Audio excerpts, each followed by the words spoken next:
live and stay live for a minute. The internet, if it ain't the internet, if it's the phone, if it ain't the phone, it's crazy today. Anyway, so look, so I'm gonna start off fresh. I'm gonna start kicking it off from right here. When I first started getting into to music and I wanted to know like how to run a business, it wasn't really. I ain't really just want to just like be one of those people that was doing the songs, right? I really wanted to be behind the scenes because in my mind, I'm one of those people like where so when I was younger, growing up, seeing my parent work hard and like the people that was around me was real hardworking people, right? So they would forget about that the drug dealing shit. That I'm from Bed-Stuy. Every single person in Bed-Stuy, it's not like everybody was out there super criming. They weren't out there thugging and all the other shit. There was a group of other people, right? So if you was like me, you was able to be in the room with so many people, right? Even though drug dealers was dealing drugs and people was doing shit, there was a whole group of people that wasn't, right? And these people owned those houses. Like you'll hear $1 million listings and all kind of other shit in New York. And all this brownstone is selling for $1.5 million. Or this $10 million, right? Those brownstones was like $30,000 when I was a kid. Some of them went for $1, and those people fixed them up, right? They turned them into what they are. Needless to say, and it is needed to say, so I can't say needless to say, everybody is not a cookie cutter type of thing. Like life is not cookie cutter. Everybody is not the same, right? Everybody has a difference. What the difference is different. Everybody has a difference, but what the difference between everybody makes the difference, right? So I would watch a lot of interviews. Ralph McDaniels did a real good job documenting a lot of shit when I was growing up. A lot of things we got was from Video Music Box. So he would be asking those artists that was popping, if you could give somebody advice that's coming up, what would you give them? What would you say to them? And, typically they'd be like, pray, talk to God. Every once in a while, somebody would say the real shit. And you would hear these artists say what's real. Get a lawyer. Know what it means for publishing. Know what this is. Know what that is. And you'd be like, oh. So once people started getting their mind set on what was what, man, listen, like, you can't hold them back, right? So I got more into like the behind the scenes part and really like putting my thumb on that because yeah, you could write, I could produce beats and I could do all that other stuff, but how am I gonna get paid today? That's what I was really thinking about. If I make it, if I survive, if I live, right? These are the words, right? Because New York was rough. New York still is rough, right? So you're thinking like, yo, if I live, if I get to see these people age, the people that's talking shit, if I get to, because they was in their 20s. Think about it, I'm a teenager. Kane and them is in their 20s. They rapping, they on stage. If I get to make it to my 20s, I'm like, shit, I need to have some bread. Because what happens when you're in your 20s? Who knows? Everybody was getting popped, right? You don't even know you're going to make it. Innocent people, what do you mean you was in there street criming? You could just been walking to the corner store and got shot. So when you hear them say, "Oh yeah, you need a lawyer, you gotta have this, that, and the third, you gotta, you know, make sure your publishing is right." I started thinking about when I would see the neighbors, right? Because the people that was on the corner, those are corner boys. You know where they live at, you know what they doing what they doing. You could go to the corner boys and say, "Yo, why y'all doing this, man? What's the purpose?" Like, cause y'all gonna be doing this when you in your 50s or your 60s? First words out their mouth, I ain't gonna be 50 or 60, motherfucker. What are you talking about? They knew they felt like they was something was gonna happen to them. They felt like they was not gonna make it. Probability was they not gonna make it. Shocking to see people today, excuse me, y'all.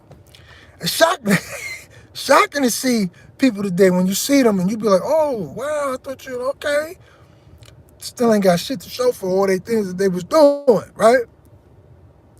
I say that because like so many of the crack rappers when I was growing up, some of them got some bread. The ones that got bread are literally what they call like the leaders of the pack, right? The leaders of the pack, they got their dollars in their pocket, but they mans in them is like, yo, this motherfucker ain't shit. They was all rapping the same. They was all out there thugging and bugging. So it's really funny to me because I put up like a video and somebody really got underneath it. I could respond to that video and show y'all what I'm talking about exactly. But I put up this video, right? And and I was saying in the video, how was it that so many thugs today, right? They was thugging. I'm not calling them a thug. That's what they would label themselves as. They said it about them. So I don't got to be like allegedly or whatever. You listen, they got gangster rap. They're in the gangster rap category. So y'all, go with that, right? But they would be like, they're saying today, this 2026, this today, like they popping back in it. Their songs are still on the radio. They still got joints that's up there. They're not paying for those joints to be up there, right? And contrary to what like a lot of people believe, you're not dope, and that's how you get on the radio. Nobody cares how nice you are. The nicest ones don't get on the radio. The people that really got flows and really understand this business, I mean, and on top of that, you don't really even have to. You really don't even got to be real with you, right? Especially in today's time. Like right now, you could literally, you put out something today, it's so different now that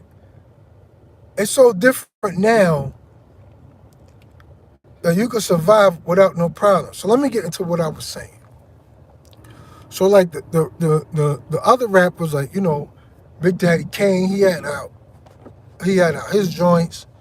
LL had out his joints. All of them, they're pretty successful artists, right? We could all say that. That's a fact. Pretty successful. They do their thing. They did their thing. They still doing their thing to this day. You still see people like MC Light. You still see a lot of artists from back in the days that was doing their thing back in the days. Today, still holding it down, right?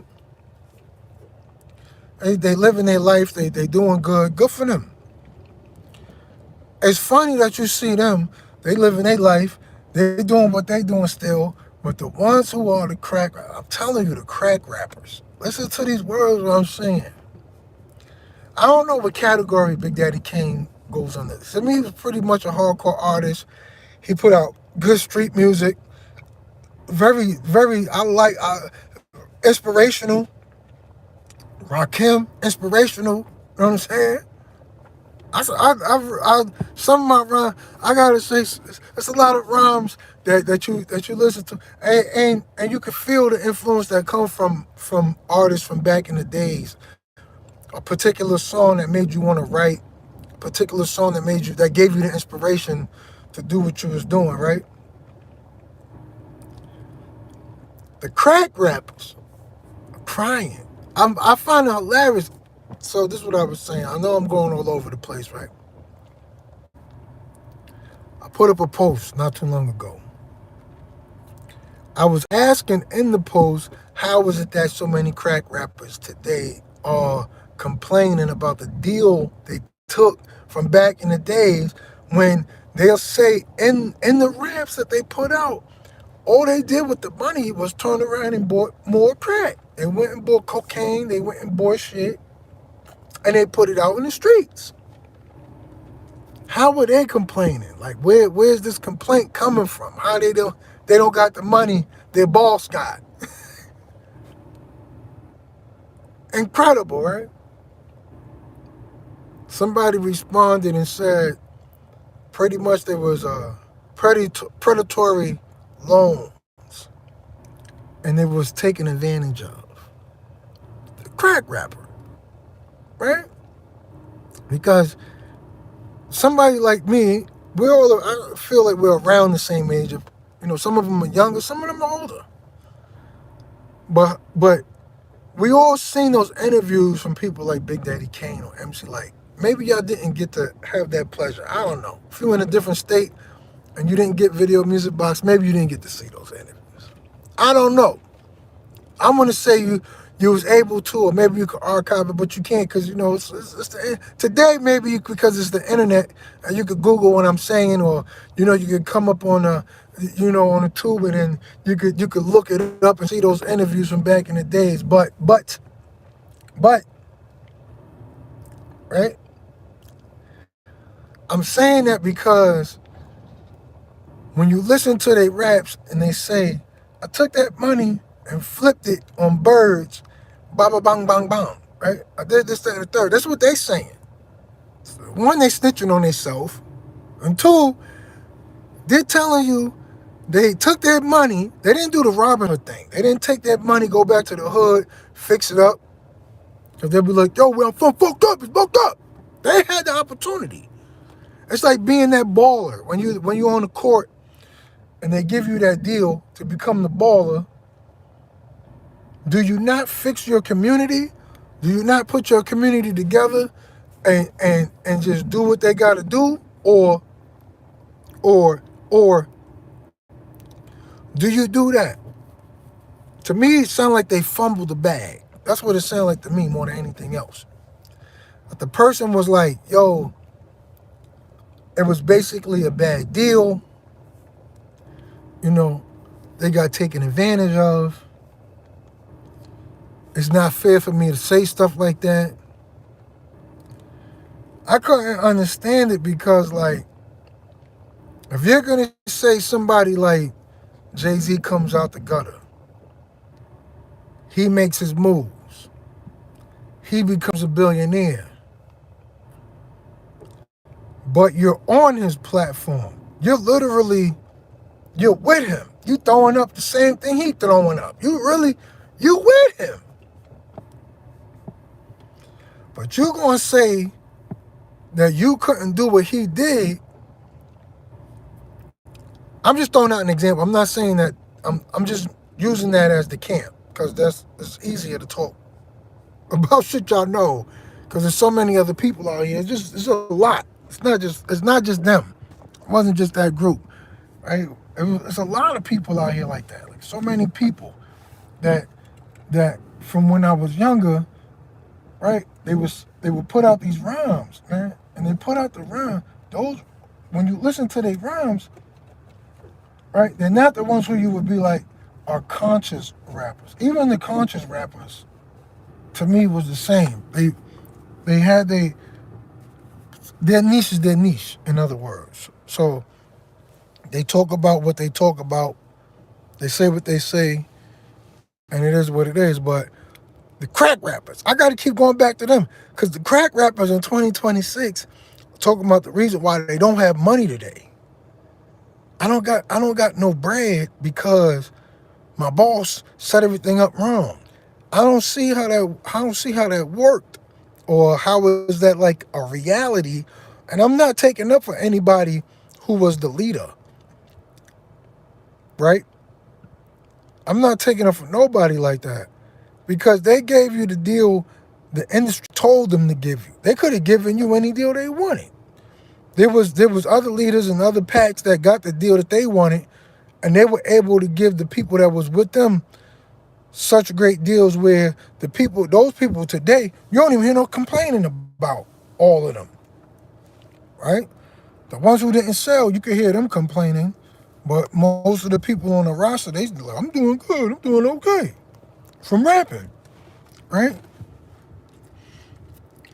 It's the funny shit to me is just like the crack rappers. And I'm going to keep picking on them because it's like, y'all wasn't doing anything that was really positive, right? It wasn't like they were like positivity for the hood. It's not like we was like, oh yay, oh I wanna, and that's what I think like the mistake was.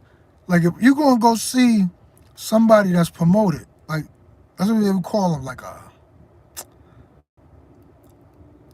mainstream artist. I would be considered more like an underground artist, backpack rapper, right? Because I kept my backpack on. While they screaming, they was printing records up. I'm telling you, that's word of everything I love. Everything I love, it's a lie. You can hear somebody like right now doing an interview. I was really that guy who was printing records up and said, lies. It's a lie. It's not true. They was not printing up no records. They didn't, no records. That's word of everything I love. They was not printing any records and selling nothing out the trunk of their car. Remember what they were saying? They were saying they were selling crack. Pick and choose. Which one is the truth and which one is the lie? Was y'all selling crack? Or was y'all selling records? See, today they trying to come up with, oh man, I was selling records out of my trunk. The motherfuckers was lying. They didn't even have a trunk. They didn't have a trunk because they couldn't afford a car. The label drove them around. That's why you hear them today. I was so in debt to the label. That's because they wanted to get chauffeured like little girls. Because they couldn't really get on the train. Not because they wasn't like a person that anybody could have get on a train. You know what I'm saying? I saw the biggest superstars that you could think about on the train. And that's no bullshit. Movie stars. People that be in commercial on the train. So you can't lie. I'm going to tell you the train wasn't rough. The train was rough and thorough. But come on.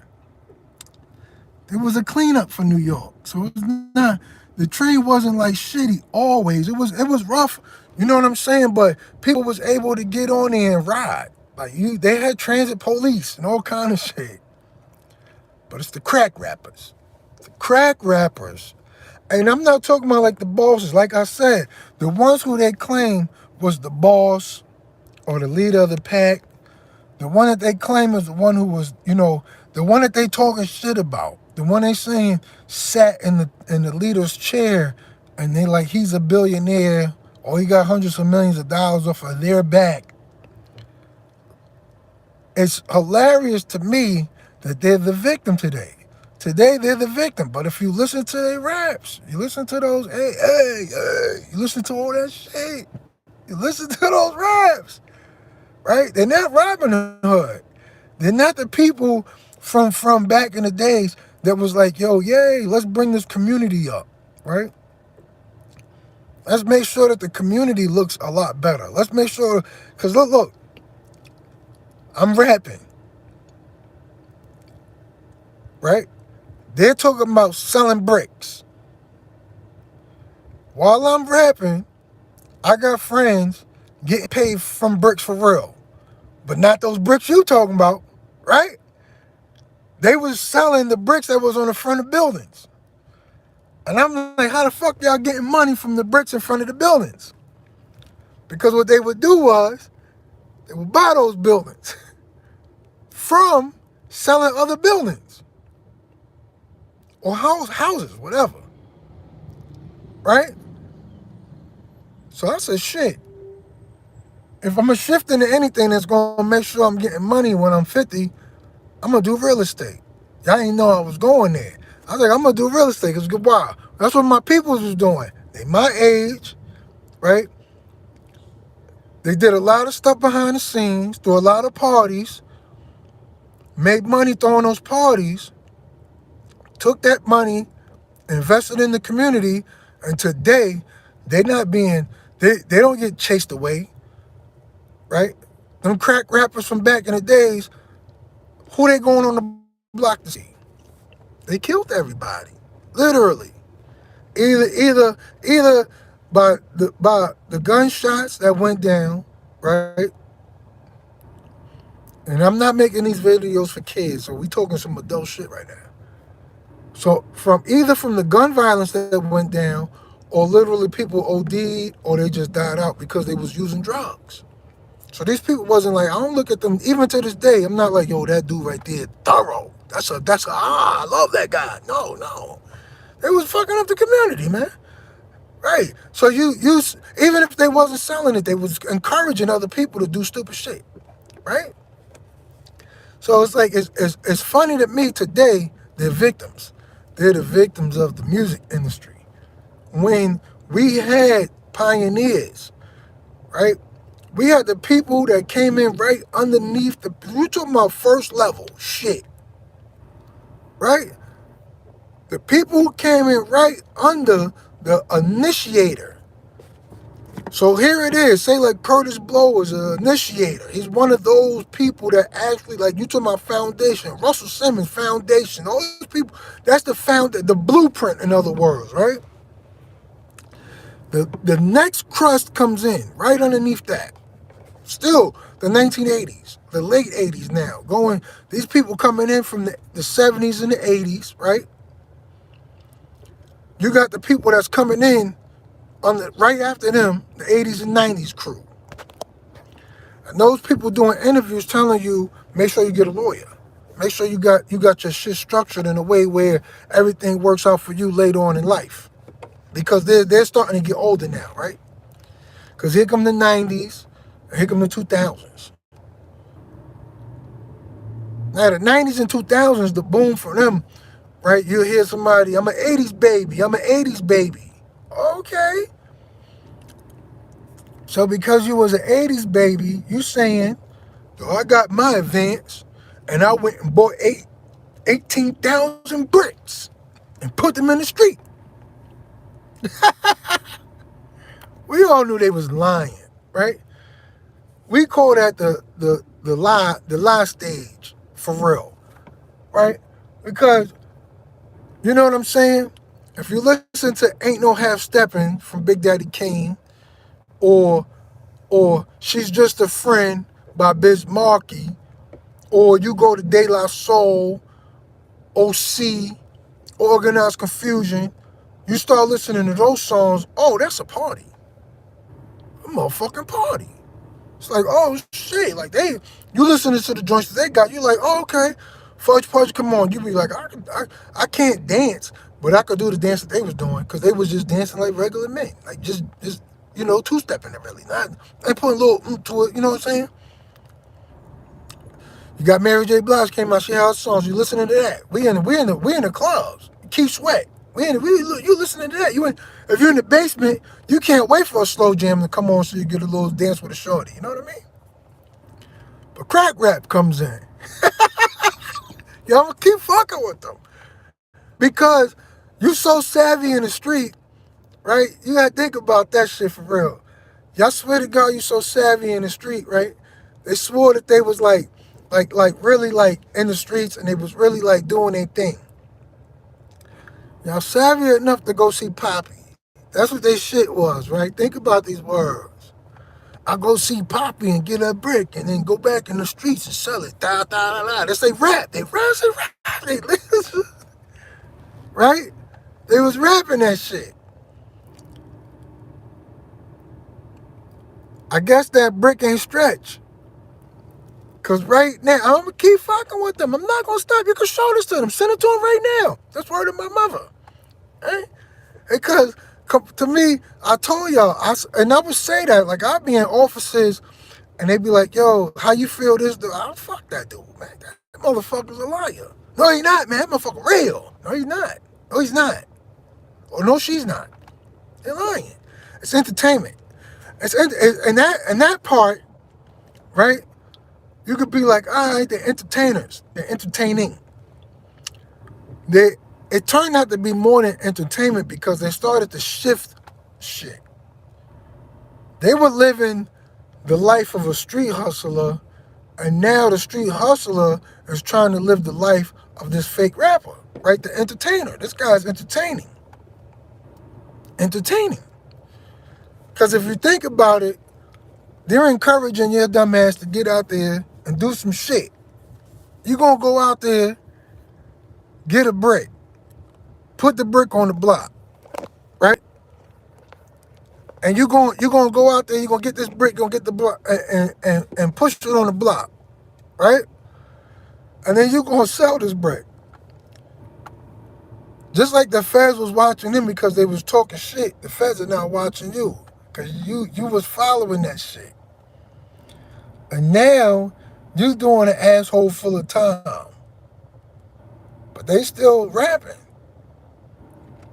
Cause they crack rappers. So they came out, they continuously kept on making records, and you got a record. But your record is a lot different than their record. So for me, I'll be like, yeah, we dropped a lot of records. We wrote a lot of songs for people. We tried as much as possible to like help people with their careers. Did a lot for the behind the scenes shit, a lot of parties, a lot of everything just to keep entertainment going. But I saw where the real money was at. I saw like where the real money came from. So I went over to where the real money was at. Sustainable cash. And that's real estate, right? I encourage a lot of people, like I don't encourage a lot of people to do shit. But I encourage a lot of people to like get into real estate because that's the only thing that's real money. It's so real that they call the shit real. That's the most funniest shit of it all. It's so real that in real life, it's the only thing that's labeled real. It's a real estate. You get all kind of estates out here. You get estate this, estate that. You could create an estate if you wanted to. But the only estate that's real is real estate. It's so much that it's the only thing that they know that they could tax, and they could continuously tax it as long as you need it. Right? As long as you need it to be taxed, they can continue to tax it. But it's not something that should be taxed. Right? I'm gonna tell you that right now. It's not. It's really, once you own it, it should be yours and you call it a day. Right?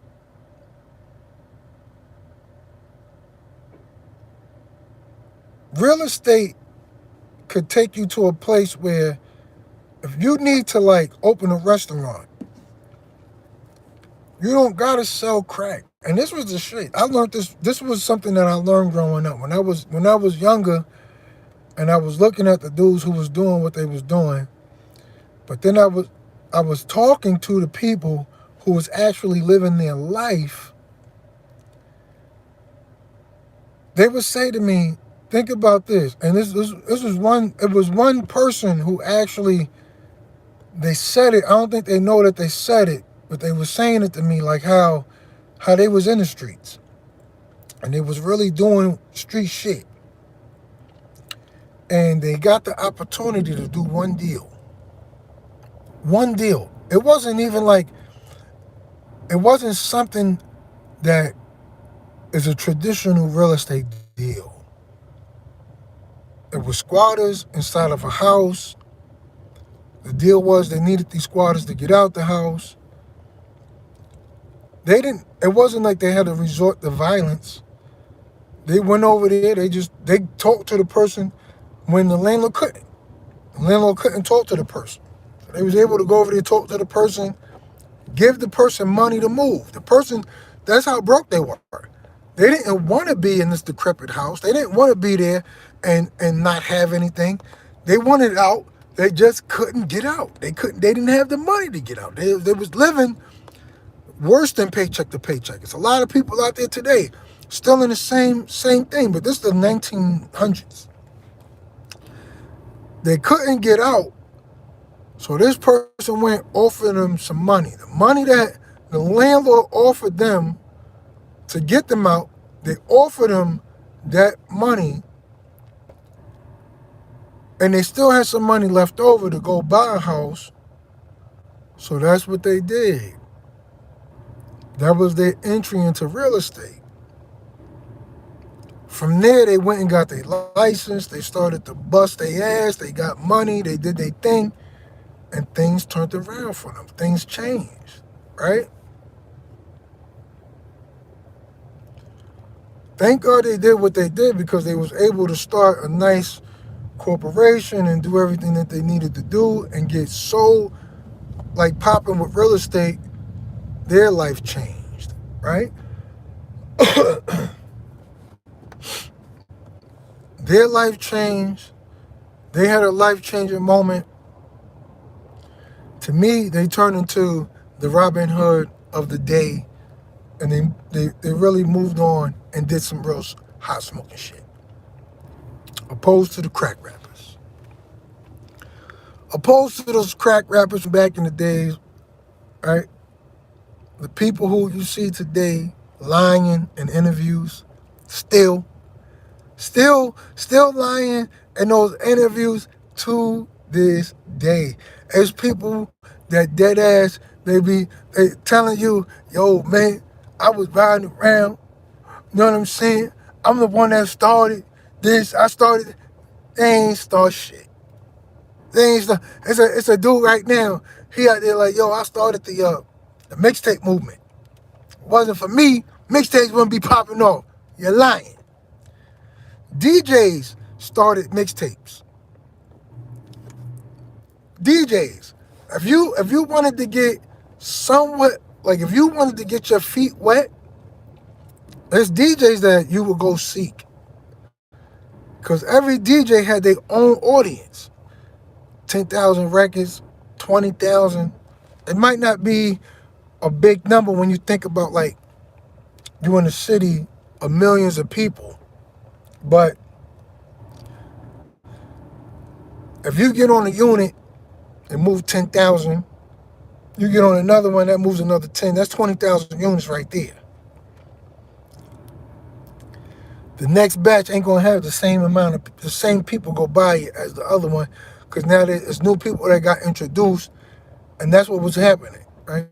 These DJs was growing. They was growing to the tune where the record label would be like, yo, they would go to the police. A lot of record labels went to the cops. A lot of record labels when I was growing up, they was working with the police because they would say they was losing money. But the reality is the artists that they had was growing. They wasn't losing money. It's like, because a lot of allegedly, a lot of the owners from back in the days were sniffed out. Allegedly, they were sniffing cocaine. I don't know. I see it in the movies. Okay, I hear to talk about that in the movies. So allegedly, they were sniffing cocaine. So your brain don't work the way you know it to work, or it doesn't go through the way when you high, right? So those executives that were doing their thing back in those days, right? People feel like they got taken advantage of. Now, if you're somebody who gets like a very small advance, or little to no advance at all, then you should have a lot more on the back end. It should be a lot more that comes to you on the end, that like the back end of whatever, right? That's a fact. It's a fact we all know. It should literally come to you on a back end, right? Because you didn't take the advance like you hear everybody else takes. But when you listen to these stories today of like the leader of the pack saying, they gave this person their advance. So if the label came and the label was like, we're going to give you $1 million, they'll say, we gave them the $1 million. This is your advance. Here's the whole advance. Here's every nickel of the advance. And then they come back, they got a project. The project can pay off the advance if you look at it with the numbers. But because I gave you an advance, and now you're running around like a princess, you got to get your nails done. You got to be in a gym membership. You got to, just think, all that stuff adds up. You can't ride in the back of the plane. You got to be in first class.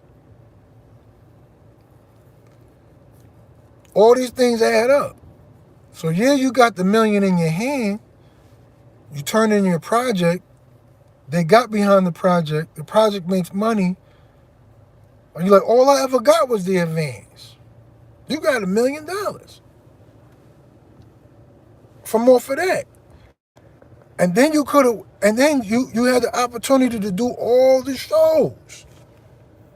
I know people personally from back in the days when they took their deal, they was doing 3 shows a night.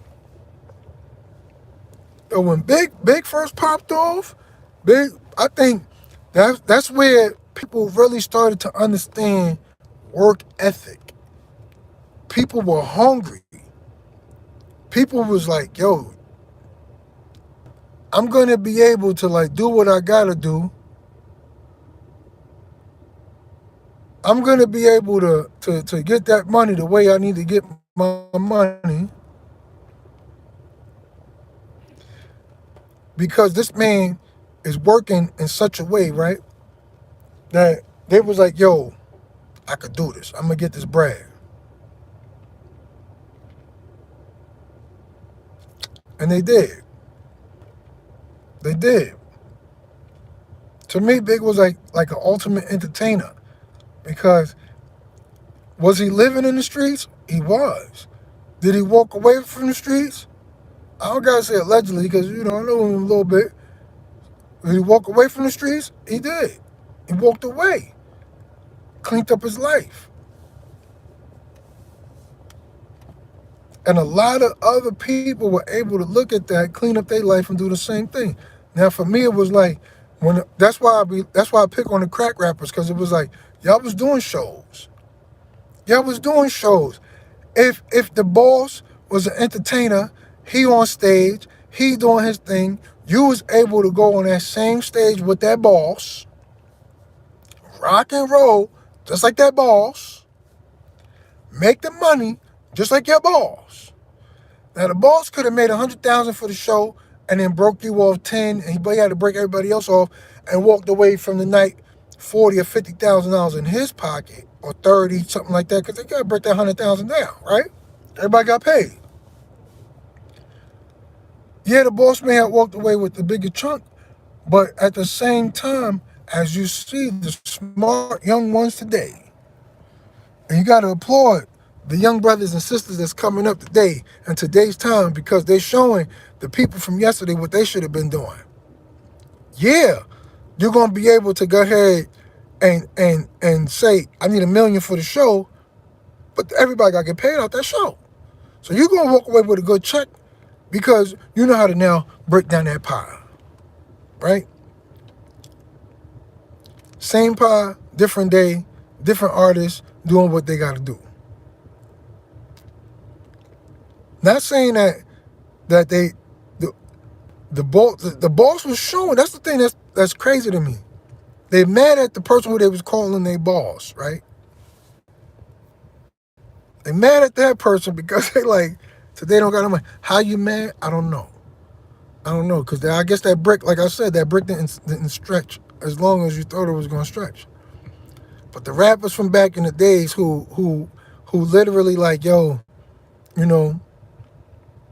today they waking up and they're like, oh, I got taken advantage of. I just find it so funny, because now you're a victim. Now you're a victim of what's what. And that's crazy.